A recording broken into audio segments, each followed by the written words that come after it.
पिछले एपिसोड के आखिर में हमने देखा था कि छिनमू और इंपीरियल प्रिसेप्टर साउथ से वापस आ चुके थे। अब आगे देखेंगे क्या होता है।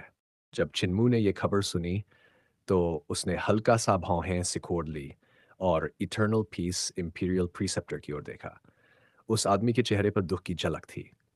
उसने कहा कि वह नॉर्थ गैरिसन किंग के घर जाकर शोक व्यक्त करेगा। छिनमू ने धीरे से पूछा कि imperial preceptor, north garrison king ने बगावत क्यों की।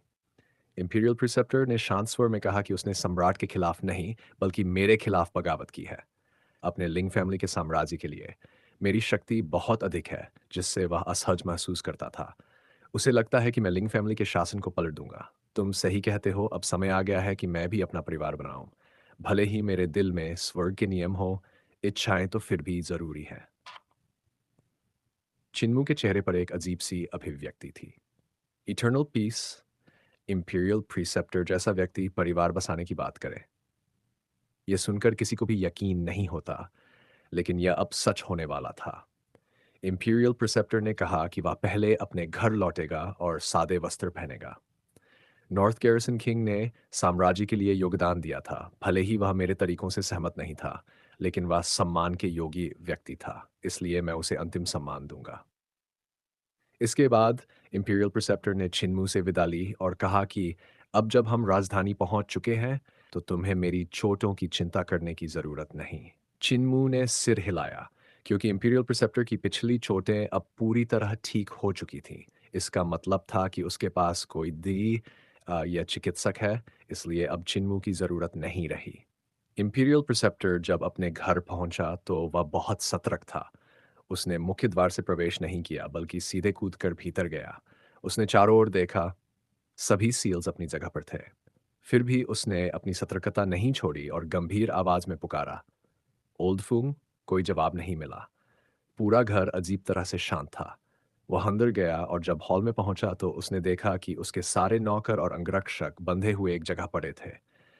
इंपीरियल प्रीसेप्टर ने भौहें सिकोड़ ली। फिर उसने देखा कि फुयनचिंग, यानी लिटिल पॉइजन किंग, पूरी तरह निर्वस्त्र था और छत से उल्टा लटका हुआ था। उसकी जीभ बाहर निकली हुई थी और उस पर एक सुनहरी रस्सी बंधी थी। उस रस्सी के दूसरे सिरे पर एक भारी लोहे का वजन लटक रहा था। इंपीरियल प्रिसेप्टर का चेहरा और गहरा हो गया। उसकी उंगलियों से तलवार की चमक निकली और उसने रस्सियां काट दी। फुयोनचिंग नीचे गिर पड़ा। तब जाकर इंपीरियल प्रिसेप्टर को एहसास हुआ कि उसके शरीर की सारी ऊर्जा और डिवाइन ट्रेजर्स सील कर दिए गए थे, इसलिए वह कोई शक्ति इस्तेमाल नहीं कर पा रहा था। इंपीरियल प्रिसेप्टर ने उसके और बाकी सेवकों के सील्स तोड़े और गंभीर स्वर में पूछा कि क्या हुआ था।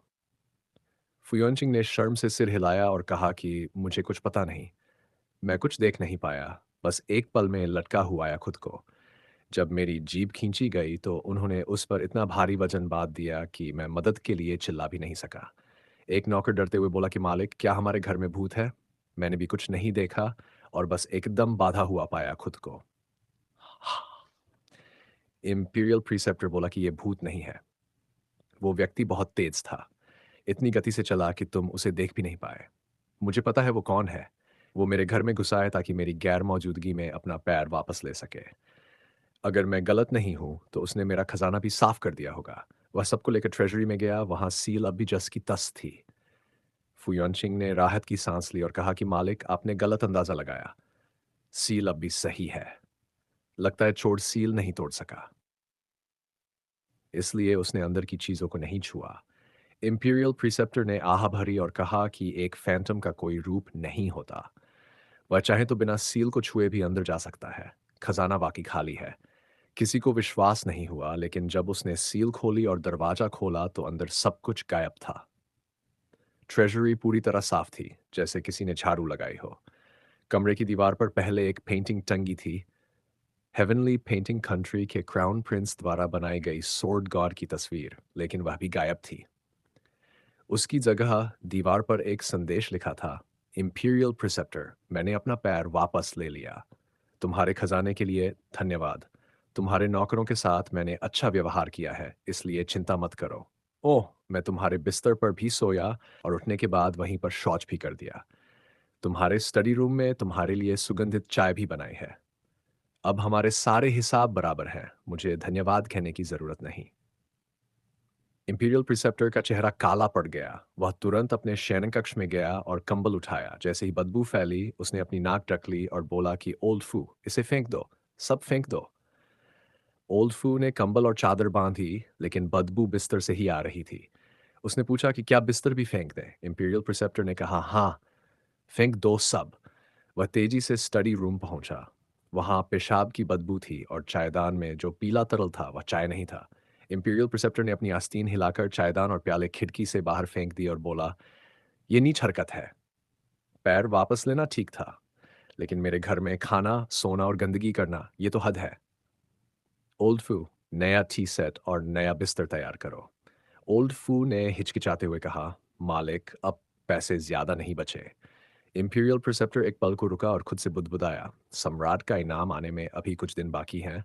मेरी तनख्वाह महीने की शुरुआत में मिलती है और इस महीने की तो खत्म हो चुकी है। ओल्डफू ने कहा, जब आप बाहर गए थे आपने आधी तनख्वाह अपने साथ ले ली थी। बाकी से हमने कुछ तोहफे भेजे राजाओं, मंत्रियों और रानियों के जन्मदिन पर। कुछ दिन पहले महारानी माँ का जन्मदिन भी था और जो तोहफा भेजा गया था उसे भी उन्होंने पसंद नहीं किया। इंपीरियल प्रिसेप्टर का सिर दर्द करने लगा। अब नॉर्थ गैरिसन किंग के निधन पर भी उपहार भेजना पड़ेगा। क्या सच में हमारे पास कुछ भी नहीं बचा? कुछ गिरवी रखने लायक? ओल्ड फू चुप रहा। घर में चारों तरफ देखा। बड़ा घर था, लेकिन फर्नीचर बहुत कम, बेचने लायक कुछ नहीं। इंपीरियल प्रिसेप्टर ने कहा, मैं तो हमेशा सादगी में विश्वास रखता हूँ, इसलिए खाने पीने और इस्तेमाल की चीज़ें बहुत साधारण हैं। जो चीज़ें रखी वे सब अजीब थीं, जैसे क्रिपल की टांग या वो पेंटिंग, लेकिन अब तो वो सब चोरी हो गया। उसने पूछा, क्या तनख्वाह पहले मिल सकती है? ओल्फू ने कहा, मालिक, क्या आपको अपनी इज्जत प्यारी नहीं है? इंपीरियल प्रिसेप्टर ने थोड़ा सोचा और कहा, क्या उधार ले सकते हैं?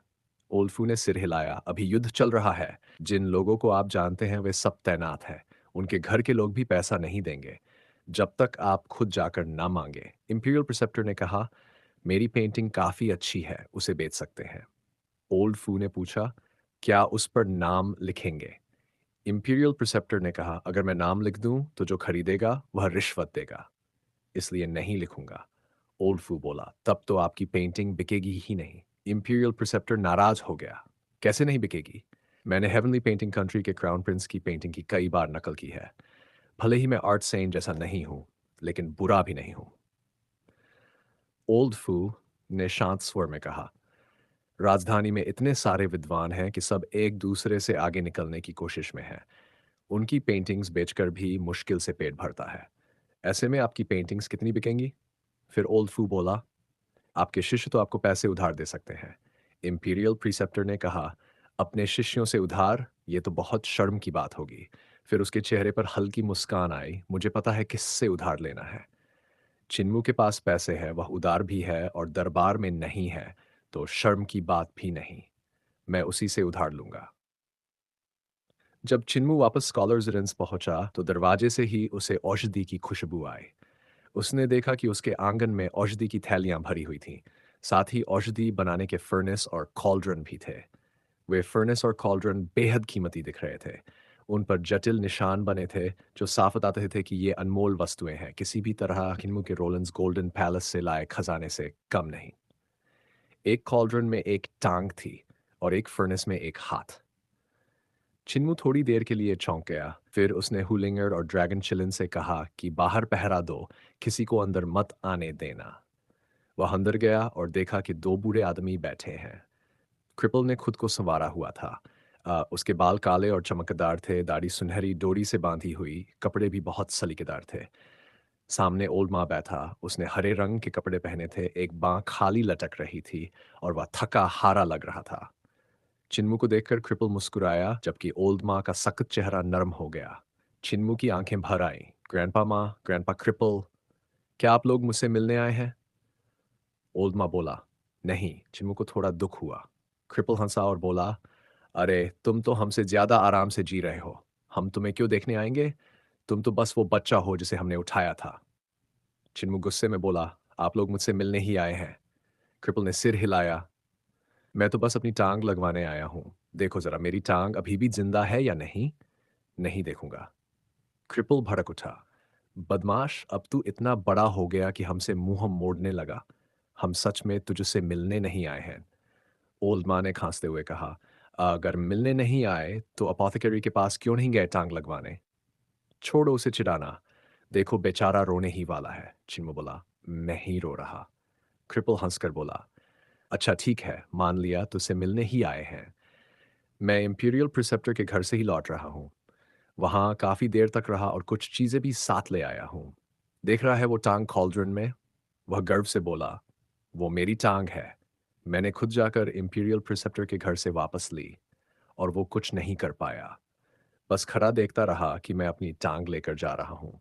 चिन्मू मुस्कुराया और बोला, ग्रैंडपा क्रिपल, इंपीरियल प्रिसेप्टर और मैं तो अभी-अभी साथ लौटे हैं।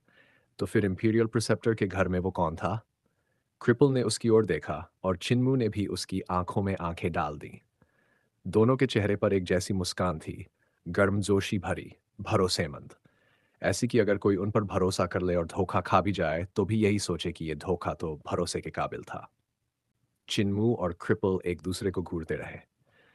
ओल्ड माँ, जो बाहर से ठंडे लगते थे लेकिन दिल के गर्म थे, बोले, हम सब अब बड़े हो चुके हैं, बच्चों जैसी हरकतें छोड़ दो। हम यहाँ ये देखने आए हैं कि तुम कैसे हो, और ये भी कि क्या हमारी बाहें पैर अब भी काम के हैं या नहीं। ओल्ड ग्रेट थंडरक्लैप मोनास्ट्री से यहाँ तक भागकर आए हैं, तो साफ है कि वो खास तौर पर तुमसे मिलने आए हैं। ग्रेट थंडरक्लैप मोनास्ट्री यहाँ से हजारों मील दूर है, जबकि डिजेबल्ड एल्डरली विलेज सिर्फ 1000 मील दूर है। जहाँ तक मेरा सवाल है, मैं तुमसे मिलने नहीं आया हूँ। मेरी टांग इंपीरियल प्रिसेप्टर के मैनर में थी और तुम सबसे करीब थे, इसलिए यहाँ चला आया। ओल्ड की बातों से चिन्मू का दिल गर्म हो गया। ओल्ड बोले, क्रिपल की बातों पर ध्यान मत दो, वो जुबान से सख्त है पर दिल से अच्छा है। जब तुम छोटे थे और बार बार बिस्तर गीला करते थे तो ग्रैनी बहुत परेशान हो जाती थी, क्योंकि उसने पहले कभी किसी बच्चे को नहीं पाला था। उसने तय किया कि तुम्हें पास के गांव में किसी और को दे दे, ताकि वो तुम्हें पाल ले। लेकिन हर बार जब वो तुम्हें वहां छोड़ती, अगले दिन तुम फिर उसके बिस्तर पर वापस आ जाते। ग्रैनी ने कई बार कोशिश की, पर तुम हमेशा किसी तरह लौट आते। दरअसल हर बार तुम्हें क्रिपल ही चुरा लाता था। क्रिपल ने सिर हिलाया, मैं नहीं लाया था। मुझे बच्चे बिल्कुल पसंद नहीं। अगर मेरी सिर्फ एक टांग न होती तो मैं रोज इसे लात मारता। चिन्मू को झटका लगा। वो बोला, तो ग्रैनी ने मुझे सिर्फ इसलिए भेजना चाहा क्योंकि मैं बिस्तर गीला करता था? लेकिन ग्रैनी तो मुझसे बहुत प्यार करती है। ओल्ड माँ ने कहा, कई बार। ग्रैनी ने भी बच्चे को नहीं पाला था। तुम झरने की तरह पेशाब करते थे, रात में रोते थे, भूख लगती तो रोते थे, पेट भर जाता तो भी रोते थे, नींद ना आती तो भी रोते थे। यहाँ तक कि वो गाय जो बाड़े में मैं बंधी थी, वो भी पागल होने लगी थी। ऐसे में ग्रैनी का परेशान होना स्वाभाविक था। हम बूढ़े लोग भी इतने तंग आ गए थे कि विलेज चीफ और अपोथेकरी दोनों ने कहा कि तुम्हें भेज देना ही बेहतर होगा, ताकि गांव में सुकून रहे। चिन्मू का चेहरा उतर गया। वो बोला, इफ और ग्रैंडपा अपोथेकरी भी मुझे भेजना चाहते थे, मुझे तो इसका कुछ याद नहीं। क्रिपल ने कहा, तब तुम 1 साल के भी नहीं थे, याद कैसे रहता? अगर तुम सिर्फ बिस्तर गीला करते तो ठीक था, पर तुम तो उस पर पॉटी भी कर देते थे। म्यूट तो तुम्हें किसी और को सौंपने की सोच ही चुका था, और सौदे में एक मिल्किंग काउ भी देने वाला था ताकि लोग मान जाएं।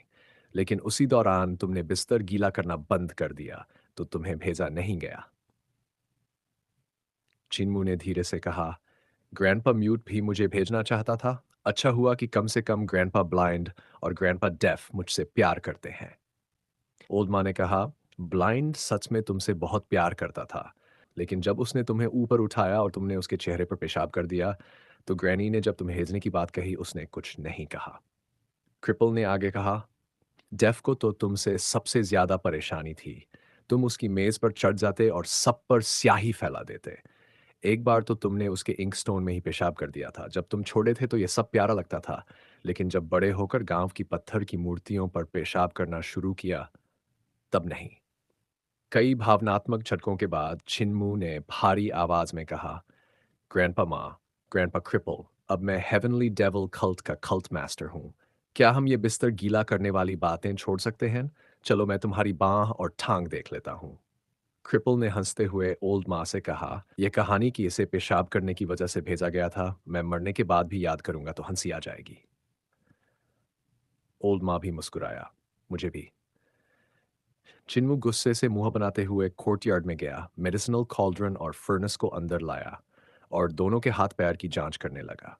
उसने जूनियर प्रोटेक्टर स्वॉर्ड से क्रिपल की टांग में हल्की कट लगाई और कुछ बूंदें खून की निकालकर उनका निरीक्षण किया।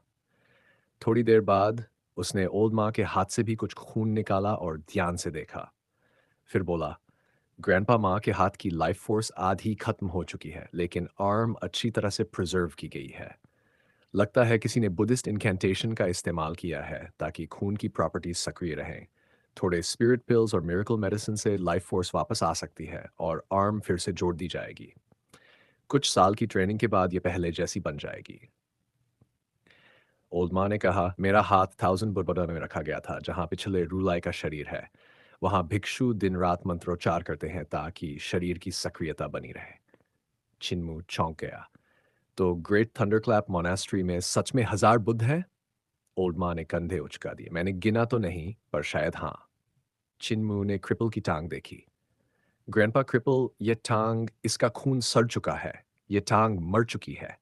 अब इसे नहीं जोड़ा जा सकता। क्रिपल का चेहरा सफेद पड़ गया। यह कैसे हो सकता है? मैं डिवाइन लेग्स के नाम से जाना जाता हूँ। मेरी टांगें देवताओं के स्तर तक प्रशिक्षित थीं और इसे काटे सिर्फ 20-30 साल हुए हैं। मुझे नहीं लगता कि मेरी टांग ओल्ड माँ की डिवाइन फिस्ट से कमजोर है। चिन्मू ईमानदारी से बोला, माफ करना ग्रैंडपा क्रिपल, ये टांग अब नहीं जुड़ सकती। और हाँ, मैंने तुम्हारे खून का स्वाद लिया। उसमें 5 मसालों और धुएं की महक थी। लगता है इंपीरियल प्रिसेप्टर ने तुम्हारी टांग को ड्राइड मीट बना दिया है। क्रिपल गुस्से में हंस पड़ा। नालायक, फिर मजाक कर रहा है। इंपीरियल प्रिसेप्टर इतना गरीब नहीं कि मेरी टांग को सुखाकर मांस बना ले।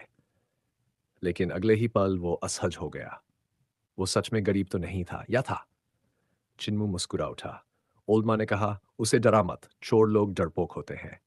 चिन्मू बोला, ग्रैंडपा माँ का हाथ और ग्रैंडपा क्रिपल की टांग, दोनों में कुछ जीवन शक्ति बची है। मैं पहले दवा से उन्हें सक्रिय करूंगा। 10 दिन से आधे महीने वे ठीक हो जाएंगे। उसके बाद इन्हें जोड़ा जा सकता है। ग्रैंडपा बचर का लोअर बॉडी तो ग्रैंड शैमन के शरीर से जुड़ा था, इसलिए उसमें कोई समस्या नहीं रही। लेकिन दोनों के अंग इतने अच्छे हालत में नहीं हैं क्योंकि उन्हें जीवित शरीर से पोषण नहीं मिला। दोनों ने राहत की सांस ली। अगर फिर से जोड़ा जा सकता है तो ठीक है। क्रिपल ने कहा, मैंने महल के खजाने से कुछ स्पिरिट हर्ब्स उधार लिए हैं। देख लो कौन से काम के हैं। अगर कुछ कमी हो तो मैं फिर से जाकर उधार ले आऊंगा। चिन्मू ने कहा, जरूरत नहीं, इंपीरियल कॉलेज के वेयरहाउस में सब मिल जाएगा। वो कोर्टयार्ड में हर्ब्स देखने ही वाला था कि बाहर से हुलिंगर की आवाज आई। यंग मास्टर, इंपीरियल प्रीसेप्टर मिलने आए हैं। इंपीरियल प्रीसेप्टर यहाँ? क्या ग्रैंडपा क्रिपल की छोरी का पता लग गया? चिन्मू चौंक गया। उसने जल्दी से दरवाजा बंद किया, कपड़े ठीक किए और गेट खोला। बाहर इटर्नल पीस इंपीरियल प्रिसेप्टर खड़ा था। वही व्यक्ति जिसकी शक्ति से पूरा साम्राज्य कांपता था, पर इस समय वह असहज लग रहा था। कुछ देर चुप रहने के बाद उसने धीरे से कहा, इंपीरियल एकेडमिशियन, क्या तुम मुझे कुछ पैसे उधार दोगे? चिन्मू हैरान होकर मुस्कुराया। इंपीरियल प्रिसेप्टर पैसे उधार लेने आए हैं? आप जैसे महान व्यक्ति के पास भी पैसे नहीं? इंपीरियल प्रिसेप्टर ने ईमानदारी से कहा, जब मैं युद्ध पर गया था, एक चोर मेरे घर में घुस आया और सब कुछ साफ कर गया। अब जेब खाली है, लेकिन नॉर्थ गैरिसन किंग के मैनर में शोक संवेदना देने जाना है, इसलिए कुछ भी नहीं बचा। चिन्मू के मन में हल्की सी शंका उठी। क्या ग्रैंडपा क्रिपल ने इंपीरियल प्रिसेप्टर का घर ही साफ कर दिया? वो बोला, इंपीरियल प्रिसेप्टर, आपको कितने पैसे चाहिए? इंपीरियल प्रिसेप्टर ने सोचा और कहा, मेरी मासिक तनख्वाह 800 ग्रेट अबंडेंस कॉइन्स है। बस 1 महीने की तनख्वाह उधार दे दो। चिन्मू ने कहा, लिंगर, 1000 ग्रेट अबंडेंस कॉइन्स लाओ और इंपीरियल प्रिसेप्टर को दे दो। हुलिंगर अंदर गई और पोटली लेकर लॉर्ड चिन्मू मुस्कुराया। क्या सच में इंपीरियल प्रिसेप्टर इतने गरीब हो सकते हैं? इंपीरियल प्रिसेप्टर ने कहा, ज्यादा इच्छाएं साधना और बुद्धि को कमजोर करती हैं। जब इच्छाएं कम होती हैं तो पैसा महत्वहीन हो जाता है। फिर उसकी नजरें चमकीं और वो मुस्कुराया। तुम्हारे कमरे में और भी लोग हैं। उनमें से एक की उपस्थिति रूलाई जैसी है, स्थिर, अचल। और दूसरा तो आसमान और जमीन में मिल गया है। ऐसा लगता है मानो किसी भी पल गायब हो जाएगा। क्या ही अद्भुत बॉडी टेक्निक है।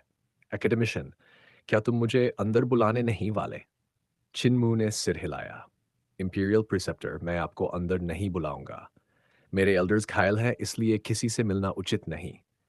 इंपीरियल प्रिसेप्टर ने कहा, ओह, तो वे घायल हैं, तभी कोर्टयार्ड में इतने स्पिरिट हर्ब्स हैं। मैं भी घायल हूं, इसलिए उन्हें परेशान नहीं करूंगा। हुलिंगर ने पोटली लाकर दी। चिन्मू ने वो इंपीरियल प्रिसेप्टर को देते हुए मुस्कुराकर कहा, अगर पैसों की तंगी है तो लौटाने की जरूरत नहीं। एक नोबल व्यक्ति गरीब हो सकता है, लेकिन जरूरी नहीं कि वह निर्धन हो। निर्धन होना कोई पुण्य नहीं।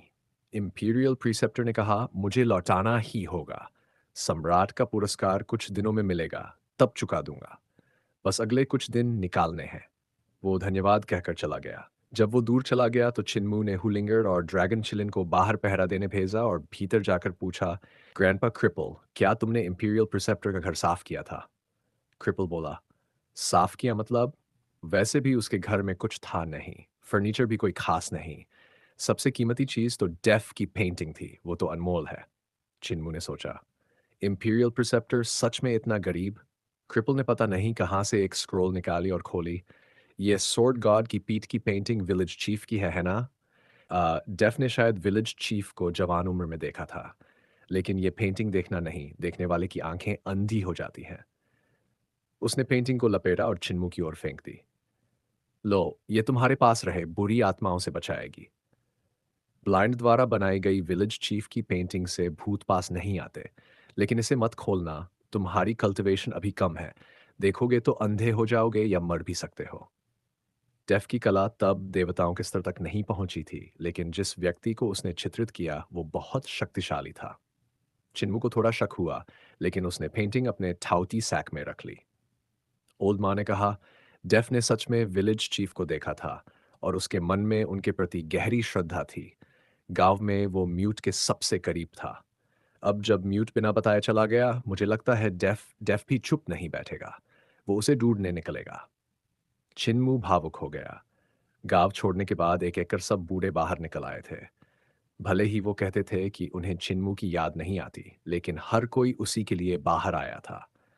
वो क्रिपल द्वारा उधार लिए गए स्पिरिट हर्ब्स को ध्यान से पहचानने लगा और मन में सोचा, महल के हर्ब्स बहुत कीमती हैं, लेकिन ग्रैंडपा अपोथेकेरी के बगीचे के हर्ब्स उनसे भी बेहतर हैं।